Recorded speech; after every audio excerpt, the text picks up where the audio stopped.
مرحبا بكم في هذا الشرح التفصيلي لتطبيقنا الذكي لإنشاء وتشغيل السكريبتات المتعلقة بالشبكات والأمن السيبراني.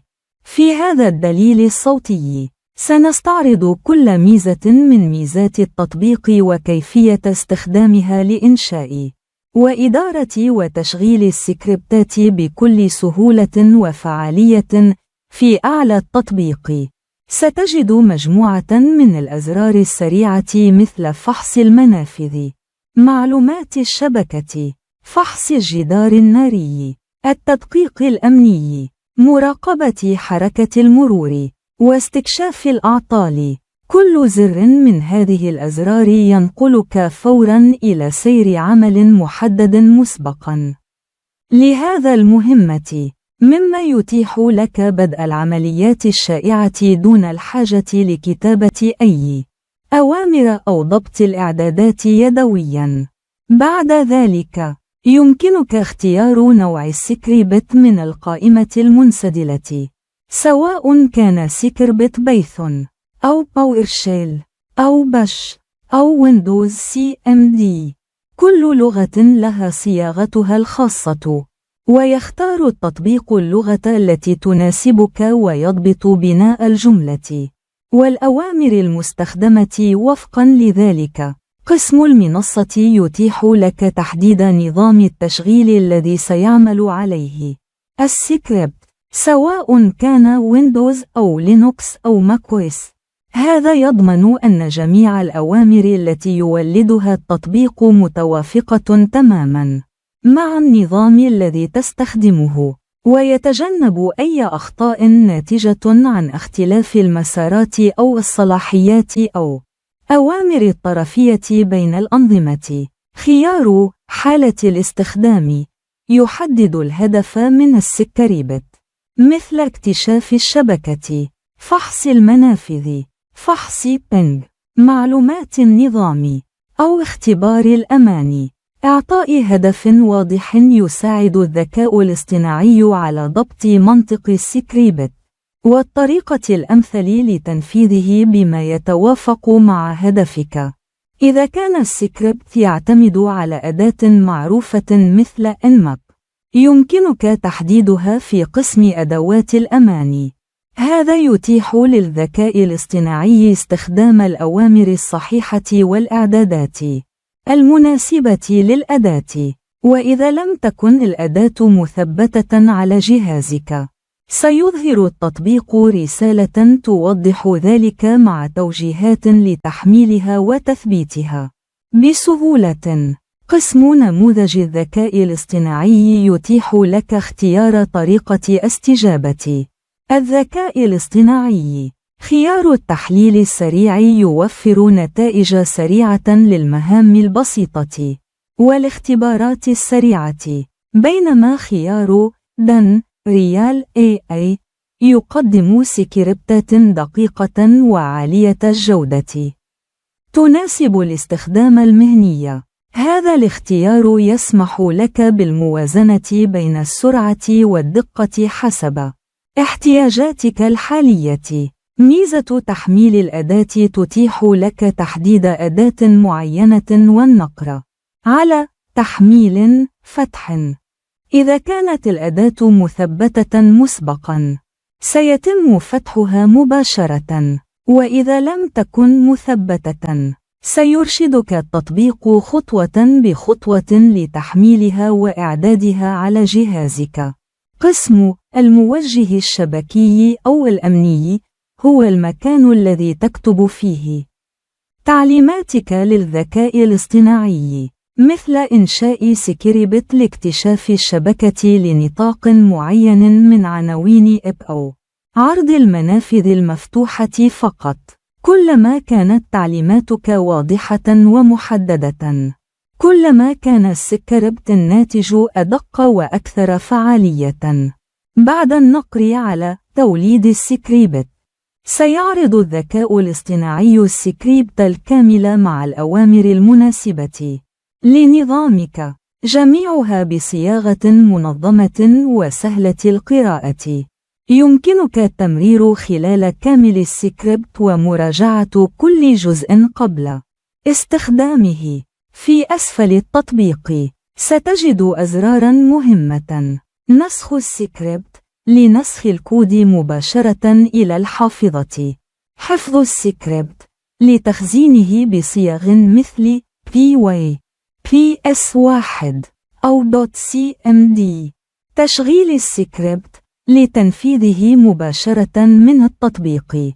وشرح السكريبت ليقوم الذكاء الاصطناعي بشرح كل جزء خطوة بخطوة لتفهم كيفية عمله. بهذه الميزات يتيح لك التطبيق إنشاء وإدارة السكريبتات بسهولة وفعالية، سواء لإدارة الشبكات، اختبار الأمان، أو صيانة النظام. استكشف كل خيار. قدم تعليمات واضحة، ودع الذكاء الاصطناعي يتولى التفاصيل التقنية بينما تركز أنت على النتائج. 1. الأوامر السريعة. في الأعلى ستجد عدة أزرار للأوامر السريعة مثل فحص المنافذ، معلومات الشبكة، فحص الجدار الناري، التدقيق الأمني، مراقبة حركة المرور، واستكشاف الأعطال. كل زر ينقلك فوراً إلى سير عمل محدد مسبقاً لهذه المهمة. هذا يساعدك على بدء العمليات الشائعة دون الحاجة لكتابة أي أوامر أو ضبط الإعدادات يدوياً. 2. نوع السكربت. تتيح لك هذه القائمة المنسدلة اختيار نوع السكربت الذي تريد أن يولده الذكاء الاصطناعي، سواء كان بايثون أو باورشيل أو باش أو ويندوز CMD. لكل نوع سكربت صياغته الخاصة وقواعده، لذا يمكنك اختيار اللغة التي تتقنها أكثر. سيقوم الذكاء الاصطناعي بضبط هيكل السكربت والمكتبات والأوامر المستخدمة وفقاً للغة التي اخترتها. 3. النظام الأساسي. هنا يمكنك اختيار نظام التشغيل الذي سيعمل عليه السكربت، ويندوز أو لينوكس أو ماكويس. اختيار النظام الصحيح يضمن أن الذكاء الاصطناعي يولد أوامر متوافقة تماماً مع جهازك. هذا يتجنب الأخطاء الناتجة عن اختلاف مسارات الملفات أو الصلاحيات أو أوامر الطرفية بين الأنظمة. 4. حالة الاستخدام. اختر الهدف من العملية، مثل اكتشاف الشبكة، فحص المنافذ، فحص بينج، معلومات النظام، أو اختبار الأمان. هذا يوضح للذكاء الاصطناعي الهدف من السكربت بحيث يمكنه ضبط المنطق والطريقة الأنسب للتنفيذ. كل حالة استخدام تنتج أسلوباً مختلفاً في المخرجات وسلوك الفحص. 5. أداة الأمان. إذا كان السكربت يعتمد على أداة معروفة مثل Nmap، اخترها هنا. هذا يساعد الذكاء الاصطناعي على استخدام الأوامر الصحيحة وتقنيات الفحص المناسبة للأداة. إذا لم تكن الأداة مثبتة بعد، يظهر التطبيق رسالة واضحة تفيد بأنها لم يتم التحميل بعد. 6. نموذج الذكاء الاصطناعي. اختر كيف تريد أن يستجيب الذكاء الاصطناعي. التحليل السريع يوفر نتائج سريعة تناسب المهام البسيطة والاختبارات السريعة. دن ريال أي يولد سكربتات دقيقة وعالية الجودة ومناسبة للاستخدام المهني. اختيار الوضع المناسب يساعدك على الموازنة بين السرعة والدقة. 7. تحميل الأداة. بعد اختيار أداة مثل Nmap، يمكنك النقر على تحميل فتح إذا كانت الأداة مثبتة بالفعل. سيتم فتحها فوراً للوصول السريع. إذا لم تكن مثبتة، سيرشدك التطبيق خطوة بخطوة لتحميلها وتثبيتها على جهازك. 8. موجه الشبكة، الأمان. هنا تكتب تعليماتك حول ما تريد من الذكاء الاصطناعي إنشاؤه أو تحليله. يمكنك أن تكون محدداً جداً، مثل طلب سكربت لاكتشاف الشبكة لنطاق IP معين أو عرض المنافذ المفتوحة فقط. كلما كانت تعليماتك أوضح، كلما كان السكربت الناتج أكثر دقة وتحسيناً. 9. السكربت والأوامر المولدة. بعد النقر على توليد السكربت، يقوم الذكاء الاصطناعي بإنشاء سكربت كامل جاهز للتنفيذ، يشمل أيضاً الأوامر الدقيقة المطلوبة لنظامك مع تنسيق واضح وسهل القراءة. يمكنك التمرير خلال كامل السكربت ومراجعة كل جزء قبل استخدامه. 10.